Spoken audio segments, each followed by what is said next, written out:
எனக்கு சம்பாதிக்கணும் புதுசா. நீங்க கொடுத்த காசு போதும் எனக்கு. அடுத்து என் புள்ள சம்பாதிக்க போறேன். எனக்கு அதுபோல புதுசா உங்ககிட்ட இருந்து சம்பாரிச்சு ஏழைகளை கொள்ளையடிச்சிட்டு அதுல வர காசுல நான் பிழைக்கணும்னு நினைச்சதில்ல. எனக்கு இருக்கிறது போதும். இந்த பாருங்க, இதுக்கு மேல எனக்கு என்னையா?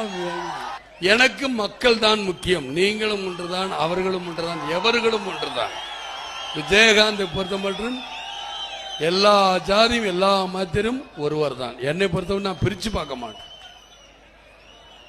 என்னால பிரிச்சு பார்க்கவும் முடியாது.